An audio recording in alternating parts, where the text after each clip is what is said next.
It's the Brad and John Show. The Brad and John Show. Today's date is January 15th. It is a Thursday. And what do we say about Thursday, John? So happy it's Thursday. And what do we do in the B block? It's time for Brad's Top 3. It's time for Brad's Top 3. And John does such a good job of that. Yes, it's time for Brad's...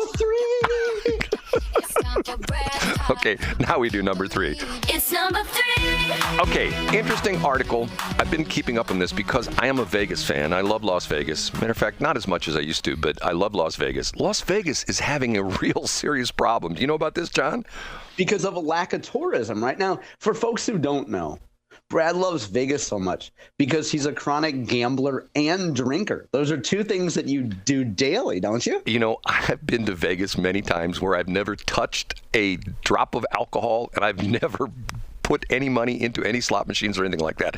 I'm not the kind of guy they want in Vegas. And the problem is, I said this a long time ago. Okay, John, I'm not the smartest guy in the world, but when you started having gambling all over the country, where you have right here in St. Louis, if you're at 270 and let's say Highway 40, you can go east on 40 and you can be within 15 minutes of the casino downtown and 20 minutes of the casino on the east side. You can go north on 270 and go west on the Page extension and be at another casino, or go north on 270, go west on 70 and be at another casino in St. Charles. You can now go any of the casinos or grab your phone and do sports betting. You can do all these things which used to be only available in Las Vegas. So I'm somewhat surprised that Las Vegas is saying, oh, we don't have as many people as we used to because you don't have to go there anymore to do the stuff in Vegas. You know what I'm saying? I think so. And wouldn't it be fair to say, if you were in Las Vegas 15 years ago or 10 years ago and you worked for the Convention and Visitors Bureau, you would think, okay, long term, gambling trends are gambling's coming to every state. Maybe we should almost completely put our focus now on we're the only place you can go to see Adele and Usher and Britney Spears. Maybe let's just make us a music venue. Well, yeah, and the problem is, let me read this for you. Okay, Las Vegas Convention Visitors Authority released its year-end summary for 2025 this week. There were 35,457,000 people that visited Sin City, down 7.4% from 2024. The highest visitation year ever recorded in Las Vegas was in 2019 with 42 million plus. That's right before the coronavirus thing. Visitor volume in 2025 closely mirrors the levels seen in 2000, 2002, and 2003. And what did we have in those years? At least for 2002, we still had some of the leftover, problems with 9/11 and the crash of stock market and stuff like that. Well, not the crash, but the stock market was down and businesses were not doing well, stuff like that. They're crying in their beer. And see, part of the other problem is Las Vegas used to be very affordable. It's not anymore. It's crazy expensive. And you used to be able to park for free if you went up and down the strip, and if you rented a car, you drove out there, you could drive into any of the parking garages at any of the casinos for free. They charge now. They charge for everything. It's super expensive. I think they're sort of shooting themselves in the foot. Yeah, I wonder how you come back from this. What would you recommend to them? Well, I think it's like anything. Things go in cycles. Like I mentioned, the fact that you can go to locally. Now, my old friend Randy Bluestone, God rest his soul, used to hate the casinos here because he was a heavy-duty gambler. He was like a rated player in Las Vegas, and he hated the casinos because the loss limits were so low here. To the point where I remember he told me he went to, when the first place down in St. Charles opened, there was remember they'd have the loss limits was like $500 or something like that. Yeah, and he went in there and tried to bet $500 on one hand of poker, and they wouldn't let him do it. Sorry, you can't do that, sir. Yeah, he said, and that Randy was actually your inspiration for going to the legislature and having them pass a law that instituted loss limits for radio station owners. I wish that were Once the you're case. Down $500, they just take the station away from you. Yeah, I wish that were the case. No, I once again, and the other situation is Vegas for a while during the peak years of Vegas when they're building all the super casinos and stuff like that, they're not doing that anymore. And mainly because they've run out of real estate. They've gone as far as as far south as they can on the Strip, which once again always reminds me of my favorite movie, which was the movie where they hijacked a plane which had a bunch of prison guards on it, or a bunch of prisoners. You know what I'm saying? And at one scene, they can't get to the airport. The engines are failing, and they can't get to the airport. And as they're flying down in Las Vegas, they hit the Hard Rock Guitar Hotel sign. Okay, and the Hard Rock Hotel moved. It used to be in one location. The irony of the situation is where the Hard Rock Hotel was when this movie was made was across the street from the airport. So if you sat in one of the restaurants at the Hard Rock Hotel, which I did once upon a time, you could look out one of the windows and you could see the planes landing across the street at the airport. So anyway, that's my stupid little bias. That was a factual inaccuracy. Oh my God, right? It's terrible. Okay, ready for number 2? Yes. It's time for Brad's number 2. It's time for Brad's number 2. You and I have talked about the Postal Service a lot lately, and I saw an article that came by my purview the other day, which I thought was really interesting. And this is a national article, and the title is USPS postmark timing. Let me try that again. USPS postmark timing may change for some mail. Shipping prices also set to rise. Now, the thing that got my attention was the USPS postmark timing. And the article talks about some mail sent through the United States Postal Service may no longer receive a postmark dated the same day it is mailed. John, what is the underlying statement of what they're saying there? Can you see? Yeah, I mean, the underlying statement is if you drop it off at your local post office, it's either going to sit in their facility or it's going to be trucked somewhere different. And you're not going to mail things that same day. Right. To the point where I'm going like, okay, isn't this cover for the fact? And it says, the shift comes as USPS moves ahead with operational updates tied to its long-term transformation plan, which also includes pricing change scheduled for 2026.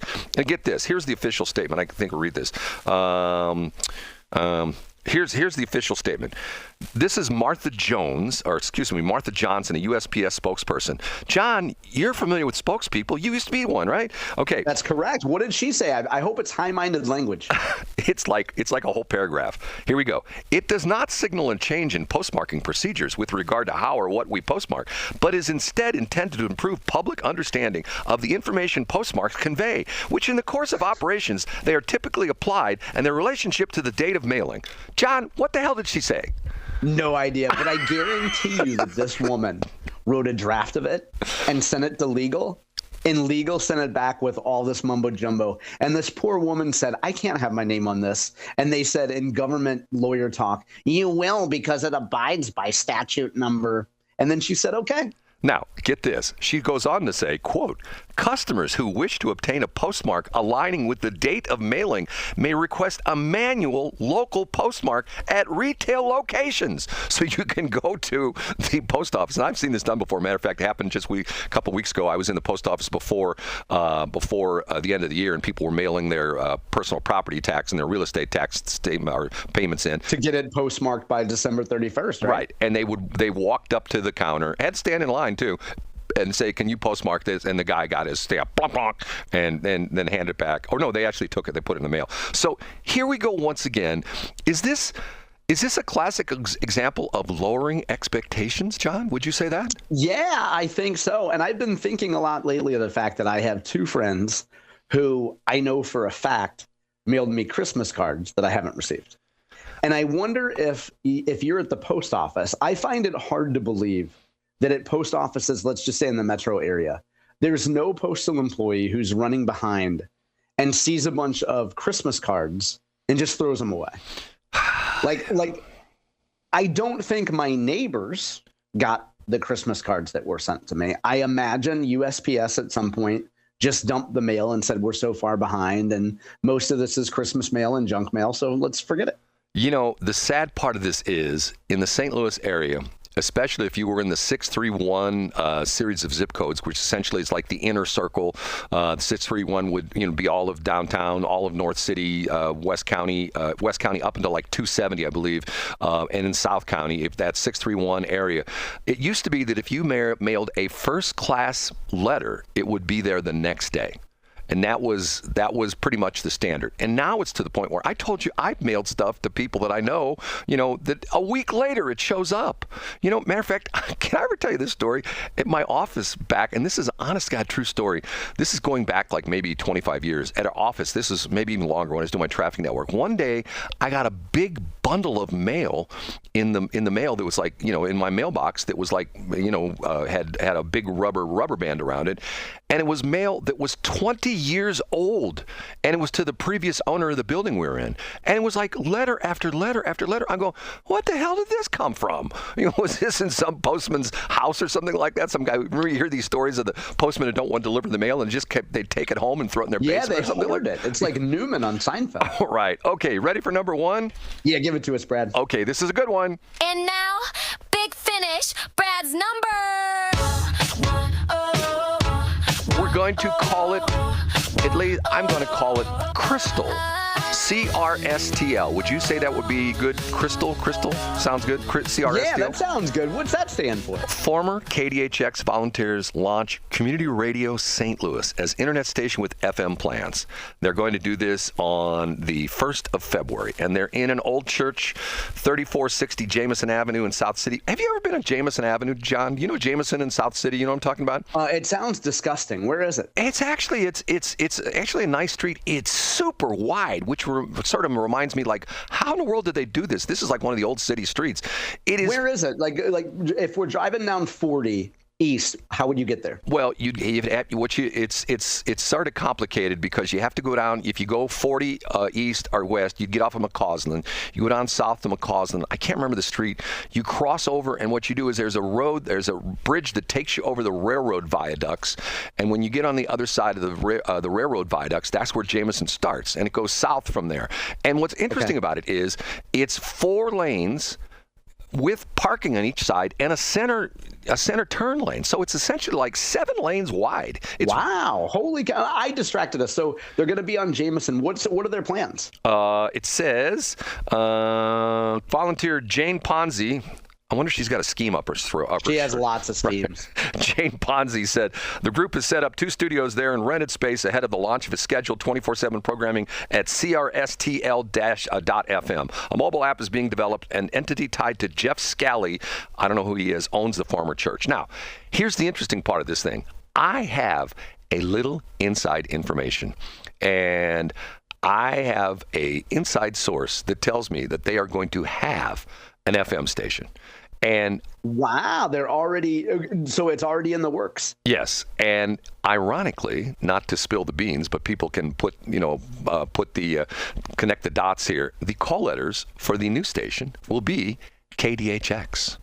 No way. And is it true they're buying Westplex 1071? No, they're not. Oh, okay. No, you know why? Because no one in KDHX has ever crossed the Missouri River into St. Charles County. That's I get you. Okay, so you know that you have it on good authority. They're going to actually have an FM station. And have they said? Now they said they're going live online on February 1st. Have they set a timetable for getting the FM airwaves? Well, the article talks about it. The article comes out and says that. I'm not saying anything. And where's the article? I'm sorry to interrupt. Where's the article? This is on KSDK.com. Oh, wow. Okay. Okay, and it says, click here to read. It's from the St. Louis Business Journal, how they recap some of the stories. And if you read the long story article, it talks about that they're in negotiations for an FM frequency, which, and anybody in the radio business knows what's going on with this. I mean, this is nothing secret that I know. It's just if you got to sort of be an inside ball, what's the saying? Inside baseball kind of person. And obviously, I'm a little bit on the inside, although some people would like to keep me on the outside, like Jeff and Joe and Tracy and Rick and people like that. We don't need to recount that. Go ahead. But that's the story. So we'll see what happens. And that's now, we will say, did you... Well, I see, let's say, Bico Ika Needles, the bridge. They're listing all the people here. I am on the St. Louis Business Journal story. Yeah. And didn't we have a guest on last Thursday? And she said that there would be some news coming, right? Wasn't one of your friends tipping us off about this? Well, after you've got done with her, she's one of my former friends. Yes, Nina. Yeah, thank you, Brad. Nina Needleman, her ex-husband. Nina, her name is Nina. Nina, I got that so confused. I got the 2 Ninas. Nina's and Nina. Nina Needleman was her ex-husband, and her were very, very proud benefactors of the old KDHX, and she's involved with the new KDHX people as well too.